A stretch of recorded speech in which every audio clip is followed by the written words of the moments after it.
Apakah kita sesabar Nabi Ibrahim alaihissalatu wassalam? Nabi Ibrahim mendapatkan ujian dari Allah subhanahu wa ta'ala dan berani mengkorbankan anaknya. Jangan kita lihat kita ini lagi susah untuk berbuat baik. Nabi Ibrahim mencontohkan ketika itu beliau dalam keadaan susah payah, jauh dari keluarga. Sekali datang kepada anaknya, Allah subhanahu wa ta'ala perintahkan untuk dibunuh anaknya, untuk disembelih anaknya. Artinya apa? Berkurban pada saat itu Nabi Ibrahim mencontohkan kepada kita, di masa-masa sulit maka pahalanya jauh lebih besar dan Allah subhanahu wa ta'ala lipat gandakan. Ikhwani, akhwati yang dimuliakan oleh Allah subhanahu wa ta'ala, Nabi Ibrahim alaihissalatu wassalam melakukan kebaikan demi kebaikan, bukan di masa beliau ketika itu merasa dalam keadaan senang, dalam keadaan mudah. Akan tetapi hakikat ketakwaan seorang hamba diuji ketika dia sedang susah. Nabi besar Muhammad SAW memiliki masalah yang besar. Jangan kita kira bahwa sesungguhnya masalah yang besar atau musibah yang besar yang mendatangi kita itu adalah bukti bahwa Allah tidak cinta kepada kita. Tidak.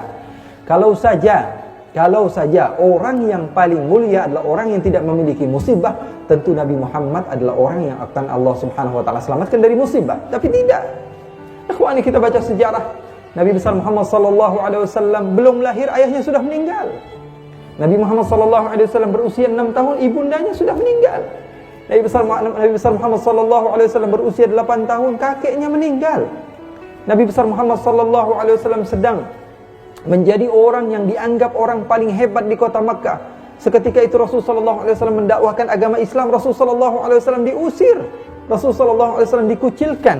Jadi jangan pernah kira bahwa sesungguhnya ibadah itu adalah hal yang kita lakukan ketika kita mudah. Tapi sesungguhnya ibadah yang paling hebat, ibadah yang pahalanya lebih besar adalah ketika kita lakukan dan ketika itu kita tidak mampu untuk melakukannya dan kita mengusahakannya. Ikhwani yang dimuliakan oleh Allah subhanahu wa ta'ala, al-afu indal maqdarah, rasa maaf yang dimiliki oleh Rasulullah SAW ketika Rasulullah mampu untuk membalas. Nabi Muhammad SAW mencontohkan ketika Fathu Makkah, ketika Rasulullah SAW kembali berjaya dan menguasai kota Makkah. Beberapa orang yang sudah diwajibkan untuk dibunuh. Karena apa? Karena mereka ini adalah orang-orang yang sangat mengganggu agama Islam. Dan mereka amatlah memusuhi agama Islam. Rasulullah SAW kumpulkan jadi satu. Lalu Rasulullah SAW bertanya, "Mada tadhunnuna anni fa'ilun bikum?" Menurut kalian apa yang saya akan lakukan kepada kalian? Mereka hanya mengatakan, "Akhun karim wa ibnu akhin karim, wahai Muhammad, kamu orang baik dan kamu anak cucu orang baik, kamu pasti pemaaf." Saat itu Rasulullah SAW mampu. Mata Rasulullah memandang kepada orang-orang yang sebelum ini adalah orang-orang yang pernah meludah kepada Rasul.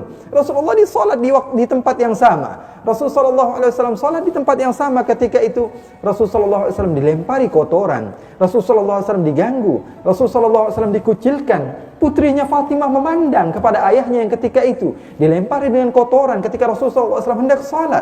Sayyidina Abu Bakar As-Siddiq menangis lalu mengatakan, "Apakah engkau ingin membunuh orang-orang yang telah mengatakan Tuhanku adalah Allah?" Nabi Muhammad mampu membalas. Tapi apa yang diucapkan oleh Rasulullah SAW? "La tathriba 'alaikumul yawm." Wahai saudaraku, aku akan mengatakan kepada kalian sebagaimana saudaraku Yusuf mengatakan kepada saudara-saudaranya, "La tathriba 'alaikumul yawm."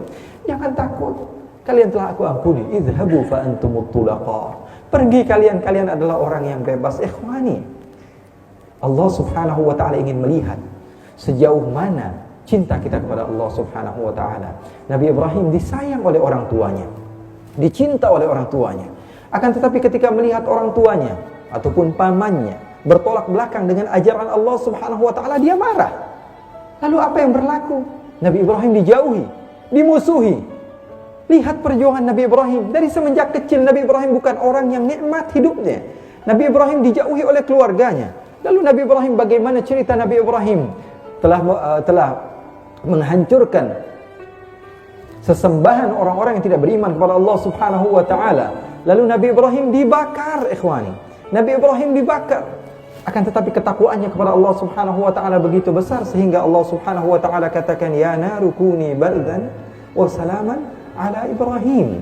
Jadilah engkau bardan, dingin. Kalau Allah subhanahu wa ta'ala tidak katakan salaman, mungkin Nabi Ibrahim akan kedinginan. Akan tapi Allah katakan salaman, memberikan keselamatan kepada Nabi Ibrahim.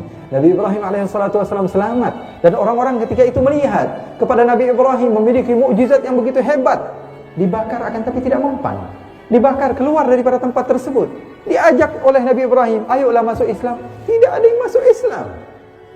Setelah melihat keajaiban yang Allah Subhanahu wa taala berikan kepada Nabi Ibrahim, tidak ada. Nabi Ibrahim menikah, Nabi Ibrahim tidak memiliki anak. Nabi Ibrahim ketika itu berdoa, Rabbi habli minas salihin. Ya Allah, berikanlah aku keturunan orang-orang yang saleh, sehingga disunnahkan kepada kita untuk meminta kepada Allah. Ya Allah, berikanlah kepada kami anak cucu orang soleh, karena kami belum tentu menjadi hamba yang soleh. Nabi Ibrahim alaihissalatu wassalam meminta kepada Allah, sehingga Allah subhanahu wa ta'ala kabulkan.